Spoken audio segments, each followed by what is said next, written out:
Film ini bercerita tentang seorang perfeksionis bernama Lu Jin. Setiap makan ia harus sendirian agar bisa menikmati makanan yang ia santap. Bahkan saat memakan makanan tersebut, ia bisa mengetahui bahan dan alat yang digunakan. 这款牛肉的确是需要10公分的铁板。 Ia bekerja sebagai salah satu CEO perusahaan. Saat itu ada seorang bawahannya untuk meminta sebuah hotel padanya. Ia pun memecatnya karena telah menyinggung dan mengganggu waktunya. 难道你觉得自己比日本兵库县的淡马你已经被解雇？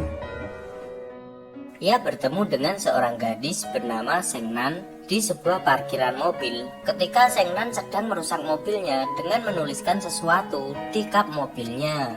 那人员啊，走开！ Ternyata saat itu Sengnan salah mobil. Seharusnya Sengnan merusak mobil di lantai 2. Tapi karena ia salah lantai, ia malah merusak mobil milik Lu Jin. Karena hal itu, Lu Jin menuliskan nomor teleponnya di jidat Sengnan dan harus membetulkan mobilnya tepat di jam 12. 到了12点打这个电话休，你若没打我就报警。 Sengnan ternyata kerja sebagai koki di salah satu hotel ternama berjuluk Rosebud Hotel. Saat itu ia jatuh cinta dan berpacaran dengan manajer tempat ia kerja. Tapi ketika ia bertemu di tempat penyimpanan makanan, manajer itu memutuskan hubungannya kepada Sengnan karena penampilannya. Setelah kejadian itu, hati Sengnan tidak baik-baik saja dan menyuruh manajer itu untuk pergi keluar ruangan itu. Di sisi lain, Lu Jin datang ke hotel tempat Sengnan bekerja. Nampaknya ia pergi ke hotel itu untuk membeli hotelnya. Nampak Lu Jin datang ke kamar yang ia pesan dengan menutupi hidungnya. Karena saat ia berada di kamar, ia harus memastikan udara matahari yang masuk. Bahkan suara yang masuk ke kamar yang akan ia tinggali. Saat ia makan pun, semua makanan yang koki siapkan tidak ada yang ia sukai.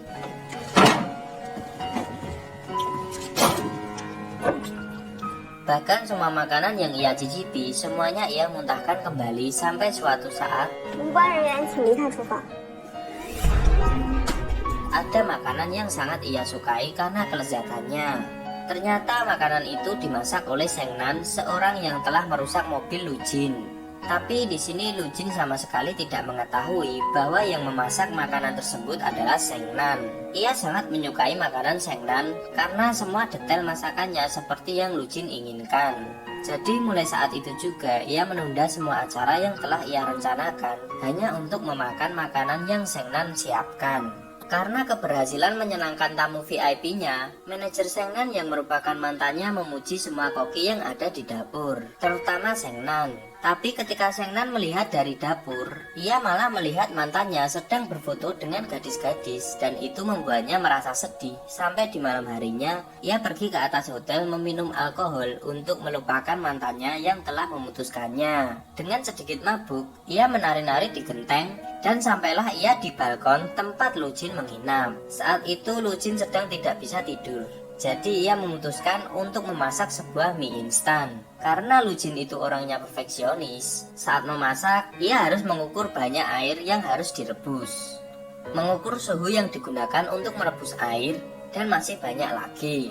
Sampai pada akhirnya ia mendengar sesuatu di luar kamarnya.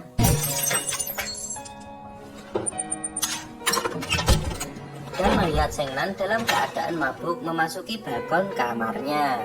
Karena panik melihat Sengnan akan terjun dari kamarnya, ia pun berlari untuk melihatnya. Ternyata ia tidak jadi loncat dari balkon Lu Jin, melainkan tiduran di lantai karena mabuk. Saat mabuk, ia memegang kaki Lu Jin dan berkata padanya, apakah dirinya jelek? 丑啊，丑不可悲啊，可悲的是你不够丑。 Ia mengatakan hal itu karena cowoknya baru saja memutuskannya dengan alasan penampilannya. Mendengar hal itu, Sengnan menjadi sedih dan akan pergi meninggalkan ruangan itu. Tapi karena mabuk, Sengnan terlihat jalan sempoyongan. Karena tidak ingin lantainya kotor, Lu Jin memasukkan Sengnan ke dalam koper sampai terlihat Sengnan bagaikan korban mutilasi dan mengeluarkan koper itu ke dalam lift hotel. Di dalam hotel, para pegawainya takut melihat ada sebuah koper berisikan sebuah tangan manusia.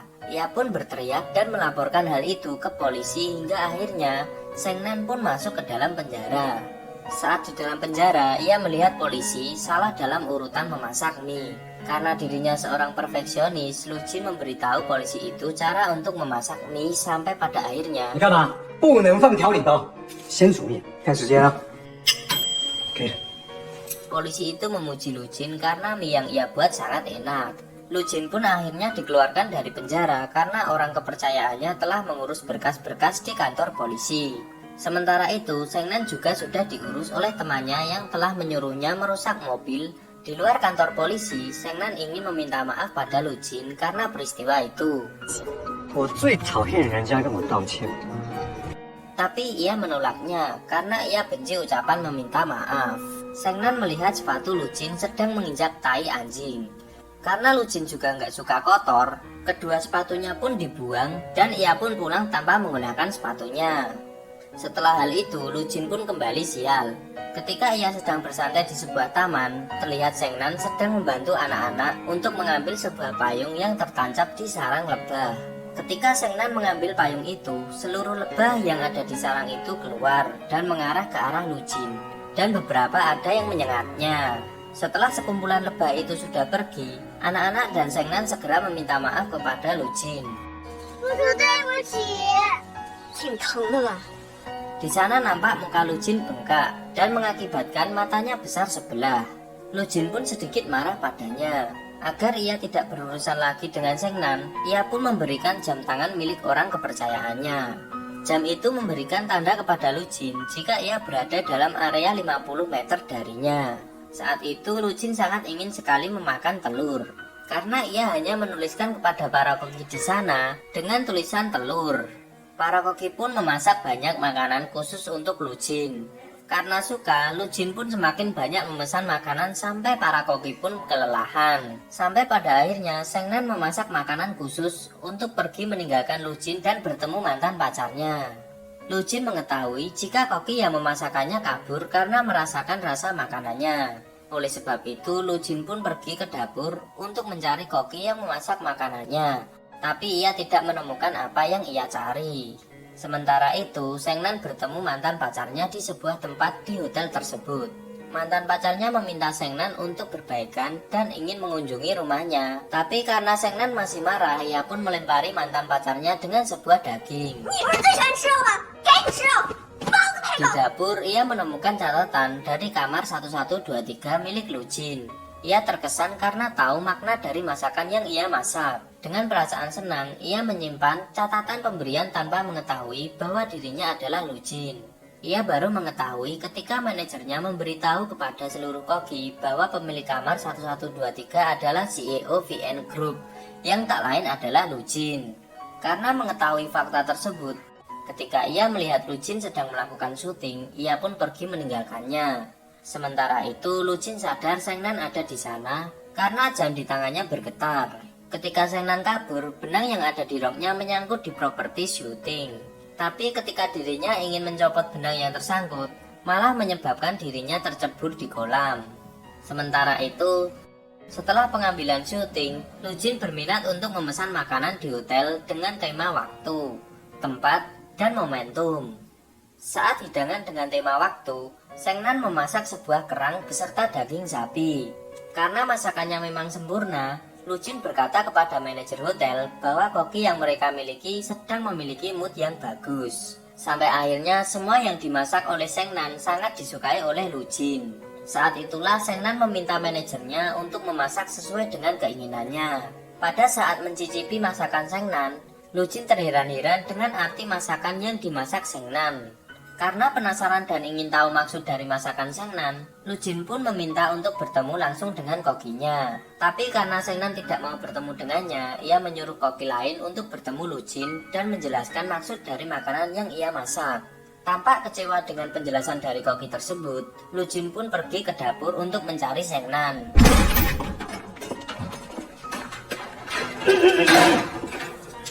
Lujin tidak menemukan koki yang ia cari. Tapi ia malah bertemu Sengnan di kamar mandi. Karena dia masih belum sadar bahwa koki itu adalah Sengnan, ia malah memarahinya. Tak disangka, Lujin sempat mengendus makanan yang ia makan di baju Sengnan yang secara tidak sengaja terkena saat ia sedang memasak di dapur. 调动，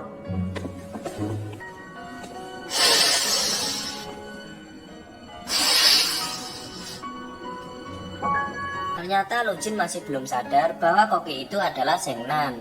Di rumah, Sengnan pun menirukan perilaku Lujin karena ia bisa tahu bau masakan yang telah ia masak sebelumnya. Karena saking penasarannya, Lujin memerintahkan semua koki untuk berkumpul. Oleh karena itu, ia menyuruh manajer hotel untuk mengumpulkan semua koki di halaman hotel dengan alasan kebakaran. Karena takut ketahuan oleh Lujin, ia pun memakai topeng berlapis. Walaupun begitu, pada akhirnya Lujin pun sadar bahwa koki yang selama ini dia cari adalah Sengnan. Karena sudah mengetahui fakta tersebut, Lujin pun semakin iseng pada Sengnan. Setiap ia bertemu dengan Sengnan, Lujin selalu memencet alarm jam yang ada di tangan Sengnan sehingga Sengnan pun kaget. Akhirnya Lujin pun memutuskan untuk bertemu dengan Sengnan di dapur hotel. Di sana Lujin pun mengatakan maksud dari Sengnan kenapa ia memasakkan makanan truffle. Ketika Lujin sudah mengetahui maksud dari masakannya, ia pun pergi meninggalkan dapur sambil menyuruhnya untuk menyelesaikan kue yang Lujin pesan. Di scene selanjutnya, Lujin ditelepon seseorang untuk menyelesaikan proses pembelian sebuah hotel. Ternyata setelah direview oleh Lujin, hotel yang ia tempati di bawah standar jika ia beli. Walaupun begitu, ia tidak bisa melupakan masakan lezat yang dibuat oleh Sengnan. Di pagi hari, Lujin mencari keberadaan Sengnan. Karena dia tidak menemukan Sengnan di hotel, dia berusaha mencari Sengnan di rumahnya. Karena tahu Lujin sedang mencarinya, Sengnan segera membersihkan tempat tinggalnya. Karena tidak tahan dengan seberapa berantakannya rumah Sengnan, Lujin pun membersihkan ruangan itu dan mulai menyiapkan tempat makan ketika Sengnan sedang memasakkan makanan untuknya. Ketika Sengnan ingin bergabung makan bersama, 我吃饭有个规矩， karena hal itulah Sengnan pun memakan makanan yang ia masak di dapur. Sementara Lujin ada di ruang tamu. Saat makan, mereka pun mengobrol bersama, sampai pada akhirnya Lujin tertidur pulas di sofa. Karena kasihan, Sengnan pun menyelimuti Lujin agar ia merasa nyaman. Di lain hari, Lujin pun mulai berani untuk datang lagi ke rumah Sengnan. Ia sampai membawa barang-barang pribadinya untuk tinggal bersama dengan Sengnan agar dia bisa merasakan makanan yang dimasakkan untuknya. Karena saking berisiknya tidur Lujin, membuat Sengnan tidak bisa tidur. Gara-gara itulah saat ia berada di dapur hotel, dirinya terlihat sangat mengantuk karena kekurangan waktu tidur. Hari-hari pun terus berlangsung sampai akhirnya mereka pun mulai makan berdua. Ternyata mereka memasak dengan bahan ikan kembung.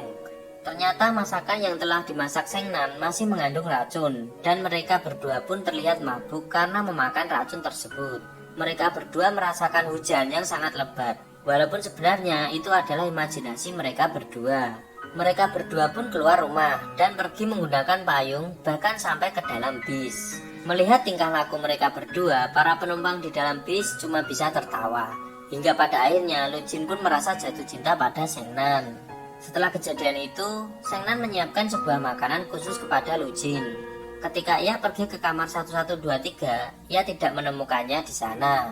Dan pada akhirnya Sengnan pun menanyakan keberadaan Lujin padanya. Akhirnya mereka tahu keberadaan Lujin. Ia pergi ke sebuah rumah mewah dan melihat Lujin sedang menyantap makanan dari koki pribadinya. Sengnan sangat merasa marah, apalagi koki pribadinya itu memasakkan makanan dengan resep miliknya.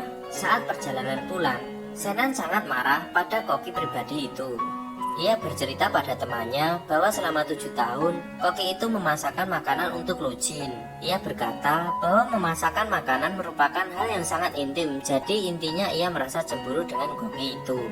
Di dapur hotel koki pribadi, Lujin datang untuk menemui Sengnan. Karena dia libur, ia berkata pada Sengnan untuk memasakkan masakan yang dipesan oleh Lujin. Dengan perasaan sangat marah, akhirnya Sengnan menyiapkan makanan tersebut.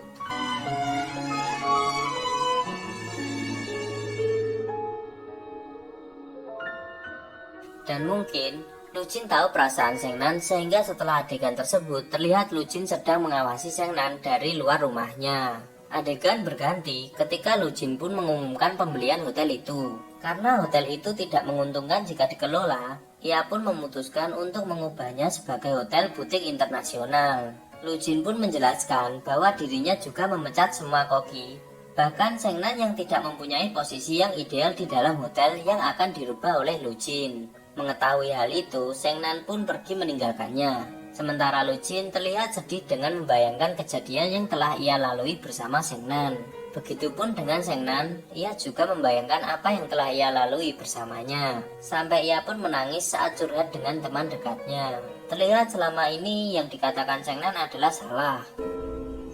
不合您胃口吗？ Selama kerja sebagai koki pribadi Lujin, ternyata orang itu hanya memasakkan 1 kali makanan saja selama 7 tahun. 每次我备餐，都只备您一个人的份。 Karena selama ini Lujin tidak mau memakan makanan yang dia buat untuknya, kecuali resep yang telah dia dapat dari masakan Sengnan. Lujin juga sempat marah pada ayahnya karena mengganggu urusannya saat berada di Shanghai dan membuatnya memecat koki yang ada di hotel tersebut. Karena masih mempunyai rasa pada Sengnan, ia pun berniat menemuinya sekali lagi. Secara tidak sengaja, Sengnan tahu bahwa Lujin berada di sekitarnya. Ia mengetahui hal tersebut dari alarm jam yang ia miliki. Mengetahui keberadaan Lujin yang ada di dekatnya, ia pun berlari menjauh hingga menuju sebuah pasar. Ia pun berteriak dengan menggunakan mikrofon.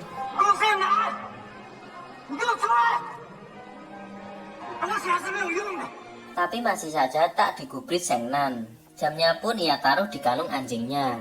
Karena Lujin sangat ingin bertemu dengannya, ia pun berlari mencarinya hingga pada akhirnya ia menemukan Sengnan sedang terjebak di sebuah ruangan yang terkunci. Sengnan senang karena Lujin datang untuk menyelamatkannya.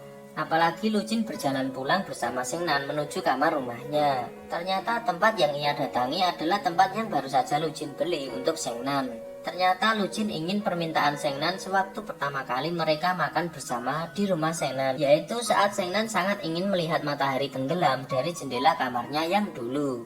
Akhirnya mereka pun melihat matahari tenggelam bersama dengan tangan yang saling berpegangan, dan film pun tamat.